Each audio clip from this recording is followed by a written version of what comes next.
Your share of voice, your story, your message, what you say and where you say it. These things have never been more vital to your success. There are exciting things happening at Crosby Advisory. That's right. After many of our clients know us for helping them grow wealth and protect their business, right? But now we're able to also help them literally gain market share. Yes. Carly Snyder, who has 20 plus years of marketing experience, has worked for very many large companies, is helping us start up CAG marketing. And whether that is brand development or website coordination or just a marketing strategy that helps you excel and acquire new clients, she is the professional for you. So if you want to talk to her, reach out to us at Crosby Advisory, our website, you can DM us, or you can reach out to Carly directly, csnyder@crosbyadvisory.com. And I can tell you, she's been a great addition to our team. We are so happy to have her. So please don't hesitate to reach out to someone if you have any questions. And that being said, on to health and wealth. I hope you had a great weekend. Nate had a really fun time. I was hydrated the entire weekend. You were? Yes. I'm so glad. It's very hard to get half your body weight in water. It is. Yes. But Ounces. you guys, look. Here we are. Yeah. Oh man, that's an ugly. Okay. Anyways, here we are. Okay, today's health portion is actually the benefits of yoga. I thought I would do something a little bit different. So when you work out, okay, let me stop. There are two main ways to exercise. What are those? I think there's more than two, but obviously there's cardiovascular. You can do strength training, flexibility training through yoga. Okay, so that Interval training. Go ahead. Okay, so yes, if you are working out, you're typically doing cardio or strength training. But the cool thing about yoga is it's actually considered both. So there are types of yoga that you can do that are super relaxing, super meditative, and there's also some types of yoga that are seriously hardcore. I did a aerial yoga class one time. I thought it'd be a breeze. It was one of the hardest workouts I've done to this day. Yeah, I remember doing a yoga class and actually feeling like I was going to throw up afterwards because it was so much up down movement, like a lot of cardiovascular along with that, and the body weight exercises. Yeah. So yoga is not just some like easy flowing workout. It is intense, but there's tons of benefits. So what is yoga? The definition of yoga is a spiritual discipline based on an extremely subtle science, which focuses on bringing harmony between the body and the mind. So next week I'm going to talk about meditation, and that's why I'm starting with yoga. It's actually an active form of meditation. Yeah, definitely. So yoga is, like we said, considered the best of both worlds. It's considered strength, it's considered cardio.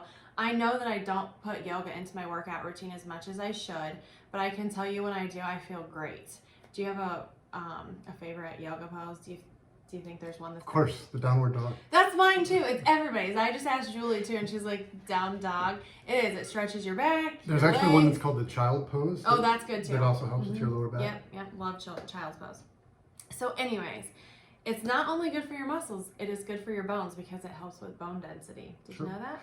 Yeah, just because it's a weight-bearing exercise, right? And that creates stress on the bones, which creates the osteoblasts, which are the cells responsible for adding calcium and nutrients to your bones. Yep. You didn't know that, did you? I didn't, and you were really excited when you said osteoblast. Osteoclasts are the ones that take it away. So you want the osteoblast adding to the bones. Yes.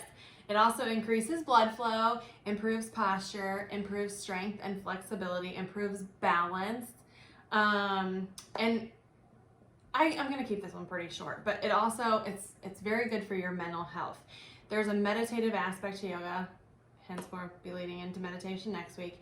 It has you kind of center your focus while you're in the poses. You're also focusing on your breath in those poses, which allows you to kind of slow down, and it kind of creates mental clarity and calmness. So if you haven't tried yoga, there's tons of exercise videos. I did yoga with Adrian on YouTube, and it's really good.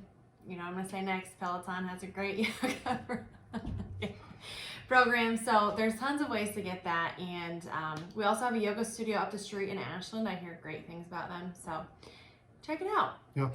As we age, and you're aging too, believe it or not, we lose our flexibility. And if you think about like our, especially in guys, we complain about back pain, right?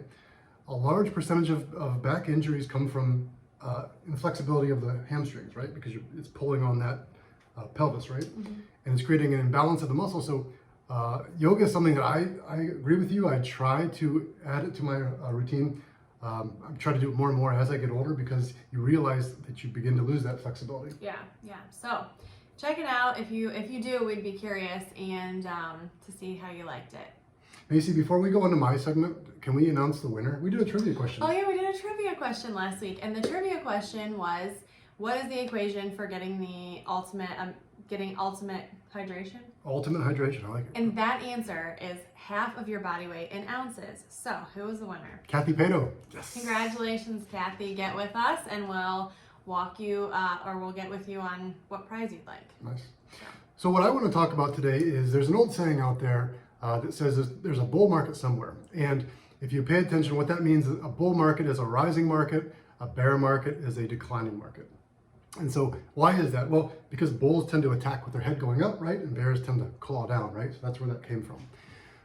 But, so there's a bull market everywhere. And somebody might say right now, well, where is that? Because I'm looking at the US stock market right now, and it's down about 10% since January 1st. But that is looking at the market of the whole, as a whole. Within the stock market, there are segments of different types of stocks that are doing better or worse than others, right? So, and when you select that, those investments, so for example, technology stocks have been beaten up pretty bad since January 1st. Whereas consumer staples, which are stocks that we tend to buy all the time, think razor blades and toothpaste and toilet paper, these are things that we don't look at the market whenever we go to make a purchase. Those have been doing better. So there are segments of the market that are doing really well, and that would be commodities, soybeans, wheat, oil, gold has been done very well, and the energy sector, XLE, is the one that we use within our models, has done very well. The energy sector is up 37% since January 1st, gold 8%, and commodities, which we measure through the ETF DBC, is up 31%. So consumer staples are down a little bit. They're down about 2.5%, but holding pretty well relative to the market. And that consumer staples index or ETF through XLP pays about a 2.5% dividend. So even though it's down 2.5%, it's going to probably make it up just through the dividend alone, assuming that it holds its place. So there's always a bull market somewhere. There's always a place to invest where something is rising. And what you are essentially deciding is time horizon.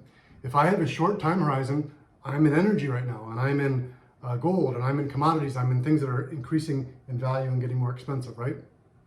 But if I have a little bit more time on my hands, I might be picking up technology stocks right now. If I look at technology since 2007, the technology sector has averaged, I shouldn't say averaged, has done 938% growth since 2007. And over that period of time, it's averaged a 14.92% return. Now, compare that to the leaders of right now. So we just said commodities, energy, gold are doing very well this year, right? But historically, since 2007, they haven't been great investments. We see the energy sector has averaged a 4% return, gold around 7%, and the commodities index through DBC 0.27. So those have not been long-term investments that are very good, but right now they are very good. So there's always a place to invest, and that's the whole reason why we diversify, right? Every time you diversify into a different asset class or a group of investments, essentially what you are determining is my time horizon. If I've got a couple years ahead of me, I don't mind picking up some technology stocks right now, because likely in the long term, they will outpace what gold and commodities and even oil are doing. In the short term, if I'm more focused on short-term growth, I'm definitely going towards the areas that are growing right now. And that's why they say there's always a bull market somewhere. And I wouldn't be doing my job as vice president if I didn't plug. If you'd like to review, call us. Yep, for your people. Have a great week, everybody. Thank you.